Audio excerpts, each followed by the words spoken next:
Thank you very much, Heather, and good morning, everybody. It's a great pleasure to be back once again at the Scottish Learning Festival. Thank you to so many of you for arranging to come here and to make this such a landmark occasion in the celebration of the achievements in Scottish education, and also that focus that we must have on perpetual improvement within Scottish education. Just a word, first of all, about the performance that we saw this morning from the National Dance School of Scotland. And if anything was necessary to demonstrate what a precious resource we have in our country, of the capability of our young people and the strength and the capacity that they can deliver, it was that performance from the National Dance School of Scotland this morning. What a tribute they were to the achievements of our country, to our profession, and to the contribution they make to making Scotland the country that we are today. So a very warm word of thanks to the National Dance School of Scotland for how they've enlivened the Scottish Learning Festival from the very beginning. The other observation I want to make is about the film that we've just seen, because I'm conscious that the film represents a very busy year in Scottish education, and I suspect you all probably feel, is there any year other than a busy year in Scottish education? And of course, schools are intense places of activity with a tremendous amount of activity ongoing. But when I came here last year, I set out to you the approach that I intended to take of ensuring that some key aspects of the government's agenda were woven together in a seamless way to make sure that we could live up to the last picture on the slide, that Scotland was the best place to grow up. So I said to you last year that we would weave together the agenda of getting it right for every child, the agenda of curriculum for excellence, and the agenda of developing Scotland's young workforce, because what they fundamentally have in common and what links them together is the way in which they address the individual needs of every young person in our country, which will be different, and we have to act in a fashion to ensure that we fulfill the potential of every single young person as part of their journey through our education system. So the film quite correctly captured the work that we're doing on the baby box,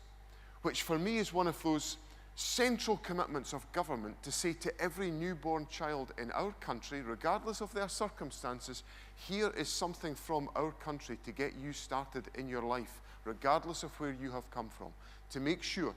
that every child starts off with an equal chance in life, symbolized by that baby box. And then to look at the agenda that we take forward through the work in our schools to ensure that the curriculum is focused directly on the needs of each and every child, and that as they move their way through the education system, we are able to assist and support young people to move to the best outcomes they possibly can do through the linkages with developing Scotland's young workforce. And as I've gone round the country over the course of the last 16 months that I've been the Education Secretary, I've seen in practice some fabulous examples of how the Developing Scotland's Young Workforce agenda has been deployed in a way that has really maintained the engagement of young people in our education and skills system, giving them options, flexible options, to spend some of the time in school, some of the time in college, some of the time in workplaces, but crucially, finding the ways in which young people can be fulfilled and go on to the best outcomes as a consequence. So that agenda of getting it right for every child, of focusing on the delivery of curriculum for excellence, and on integrating developing Scotland's young workforce into the mainstream agenda in Scottish education, for me, has been a year of effective action to make sure that we weave together those three policy instruments to ensure that we strengthen the delivery of Scottish education and ensure that young people can move on to the best destinations possible. Now, as I've gone round our system over the last 16 months, I've had the opportunity to take stock of what I've seen within Scottish education and to form a view about what I think of the condition of Scottish education. And I suppose my first observation is that what I find in the schools of Scotland is completely different to what I read about in the newspapers that's apparently going on in the schools of Scotland. And that performance by the National Dance School of Scotland is just one illustration of the excellence that exists within Scottish education. And wherever I go, I can find excellence persisting and prevailing within our system. Whether it's about the way in which our primary educators are tackling some of the deep social challenges that young people are presenting them with when they come into our early learning and primary school sector, or whether it's about the challenges and new opportunities that have been found for young people as they navigate their way through the broad general education and find the pathways that are appropriate for them, or whether it's about the industrious activity that went into Maths Week Scotland just last week, which was a phenomenal connection of the education system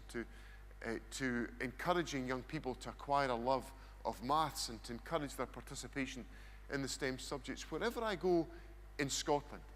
I see excellence within Scottish education. But I'm clearly aware that there are challenges to be addressed in the way in which we take forward the agenda. And let me address some of those. And some of them I commented about last year. The first is about the clarity around the curriculum. And last August, a year past August, the Chief Inspector of Education issued the definitive guidance on curriculum for excellence, which I increasingly see reflected in the practice that's been taken forward in our schools, with that central focus on ensuring young people are equipped with the skills in literacy, in numeracy, and health and well-being as part of their rounded, broad, general education. So the necessity to deliver that clarity is a point that we've worked hard to address in the course of the last 12 months. I'm acutely aware of the challenges of staffing in parts of our country and in individual schools. And we've increased the uptake of applicants into initial teacher education to try to make sure that we create a new pool of motivated teachers to come into the profession and to work with the existing staff. But one of the points that I appreciated in my participation in the International Summit on the Teaching Profession is that literally every education system in the world is working to overcome the challenges of teacher recruitment into the education system.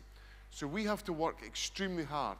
to promote education as a valuable career, as an opportunity to transform the life chances of young people in Scotland. So the Teaching Makes People campaign,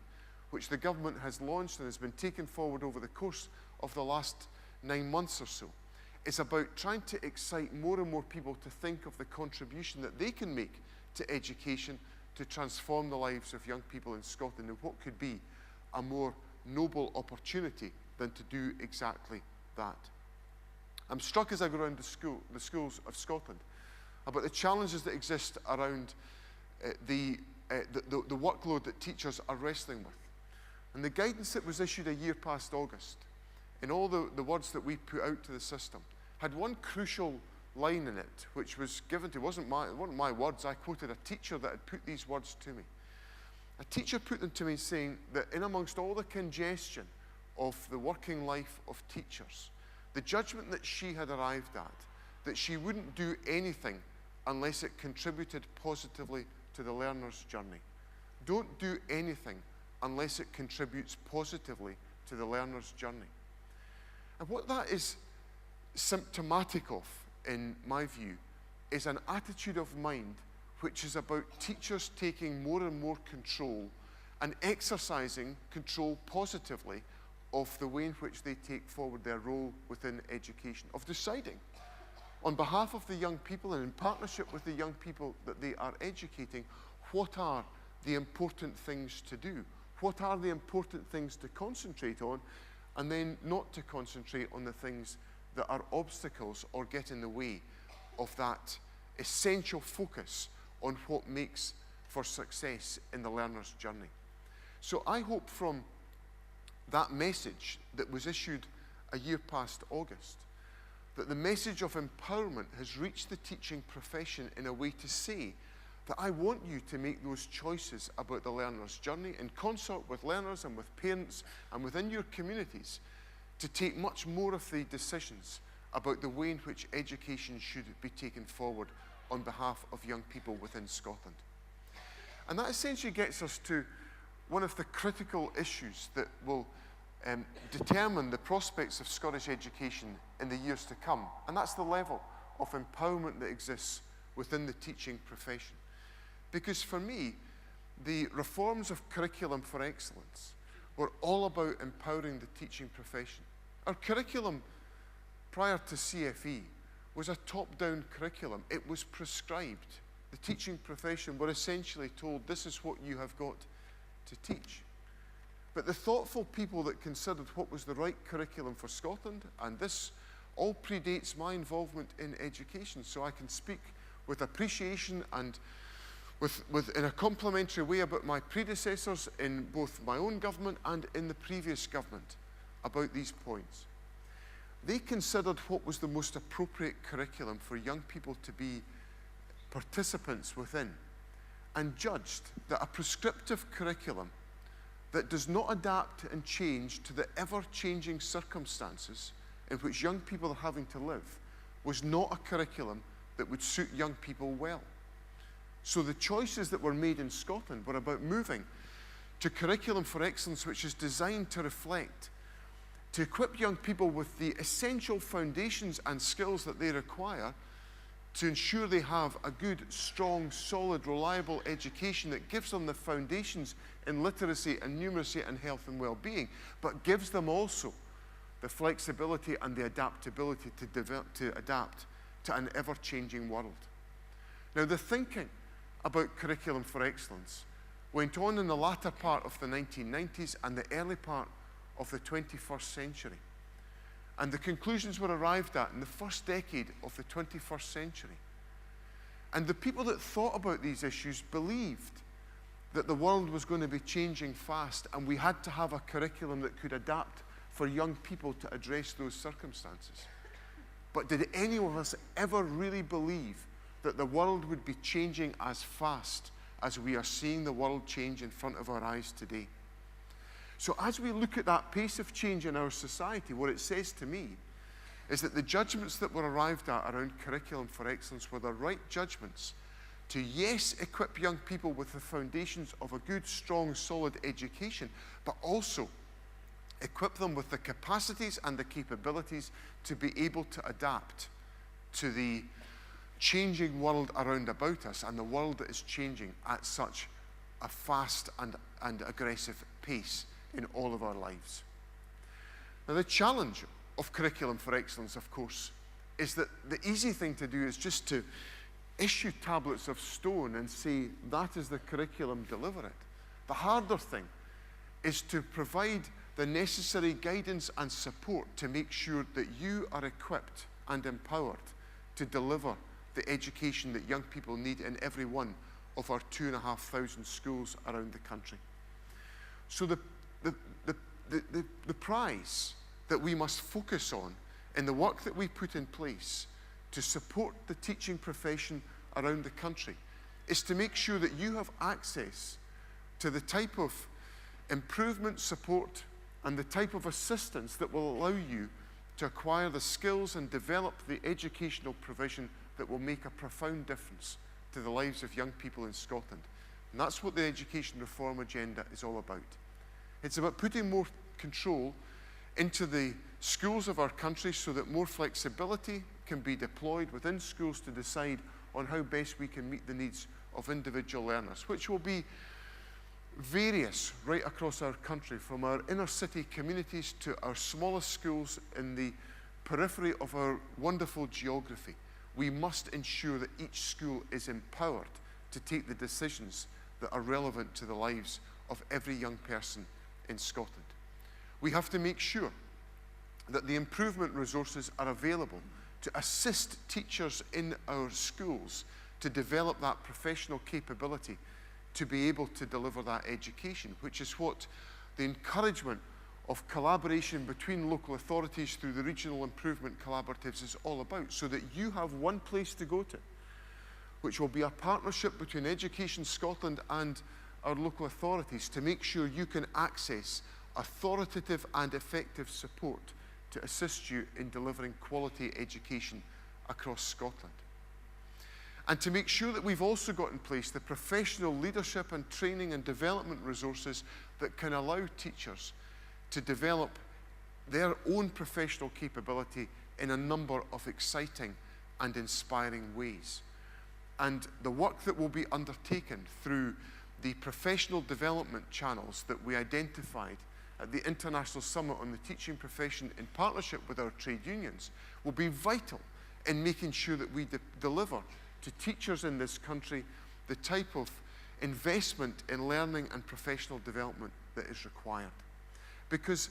if we want to truly motivate individuals to come into a profession that has the capacity to transform the lives of young people in Scotland, we must make sure that you are well supported to undertake that task.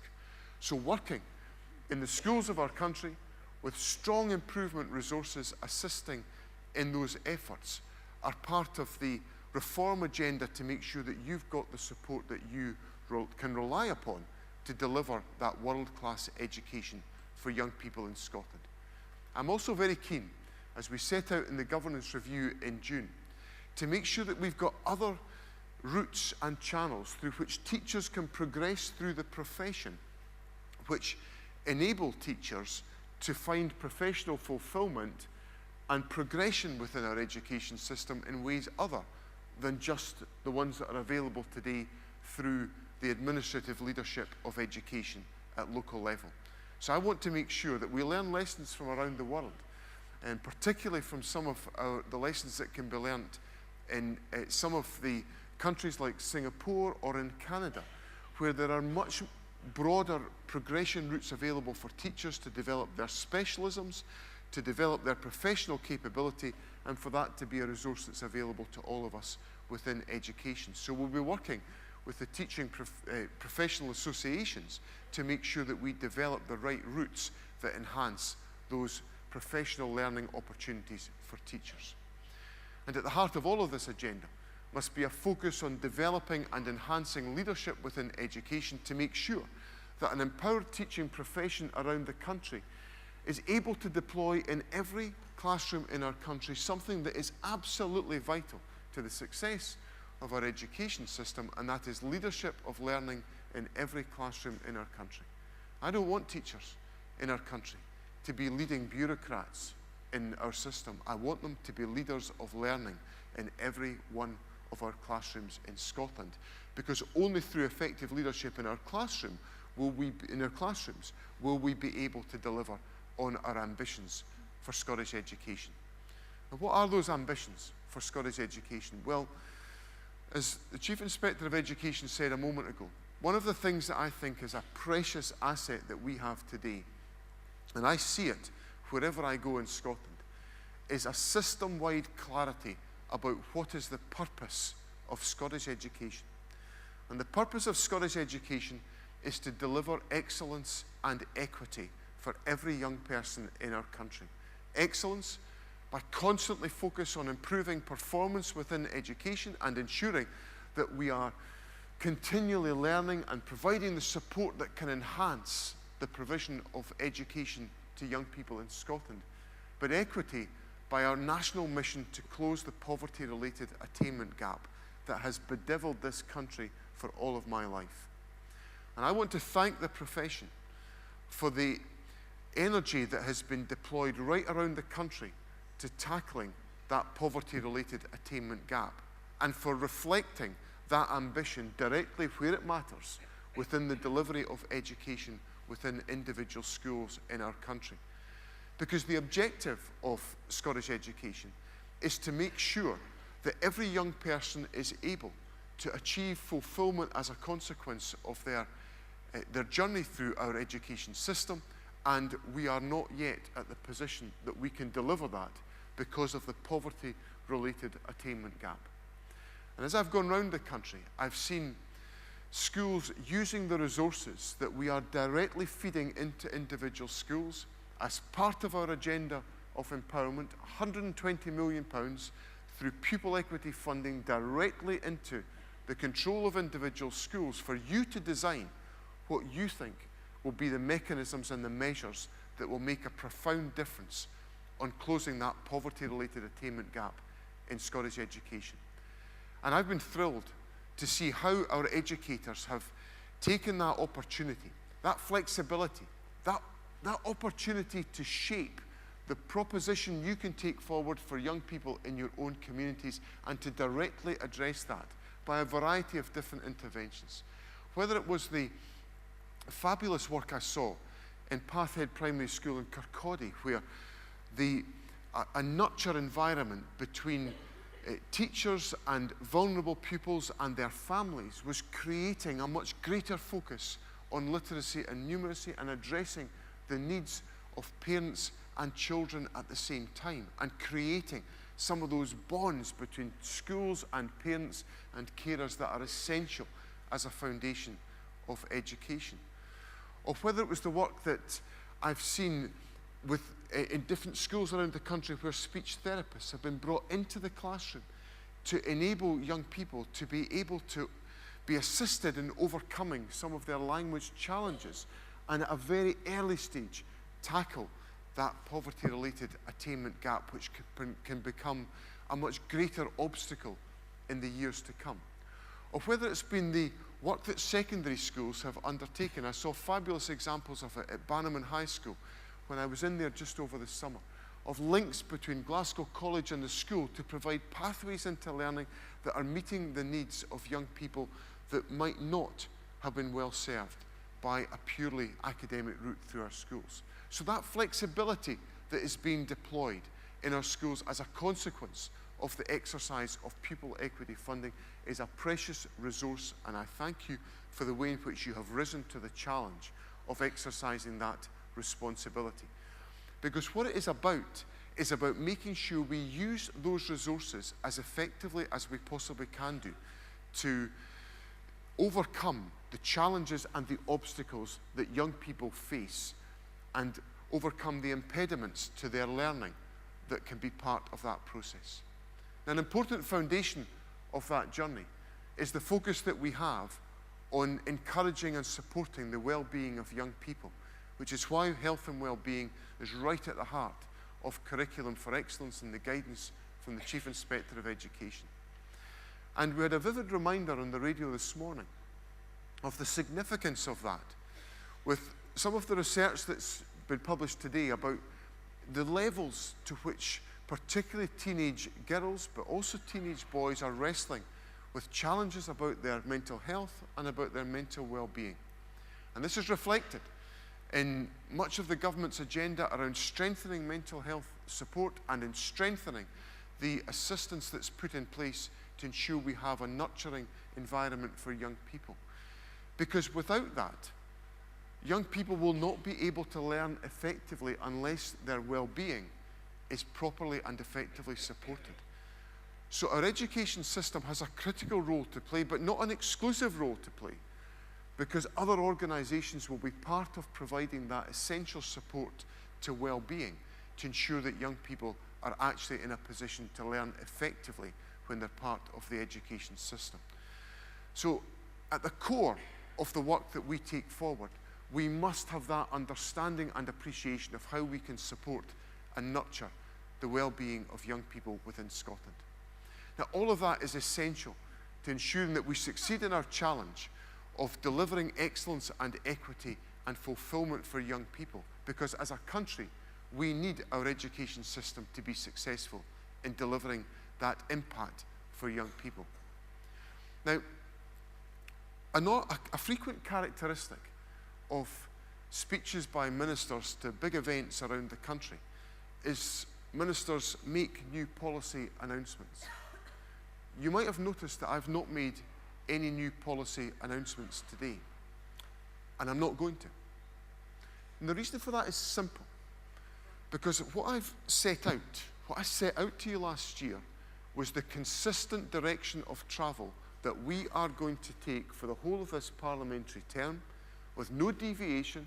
with no diversion, with no distraction, because our agenda is about empowering schools, strengthening the profession, and working to close the poverty-related attainment gap in Scottish education. And for the whole period of this parliamentary term, that will be the government's agenda, working with you, working with our local authority partners, working with all of our stakeholders in education to make sure that we fulfill the promise of that agenda. Because we have, I think, a very precious opportunity in this parliamentary term to make the biggest progress we could ever hope to make in closing that attainment gap and ensuring that we interrupt the intergenerational cycle of poverty that has blighted our country for all of my life. And that's what we're focused on as a government. That's what we will continue to be focused on for the remainder of this term. And I need your active support to assist me in ensuring that we are successful in that objective. All of this was captured for me by a wonderful presentation I heard last week from Professor Jonathan Jansen from South Africa. And I heard him speak at an international conference in Dublin. A distinguished educator and professor. And he summed up all of my aspirations about education in this one sentence. He said, the difference between hopelessness and hope is quality education. The difference between hopelessness and hope is quality education. That sentiment is driving Scottish education today, a system in which we have much to celebrate, but also a great deal to do, that we can fulfill the promise of our young people in Scotland. The difference between hopelessness and hope is quality education, and that's what we're after in Scotland. Thank you very much.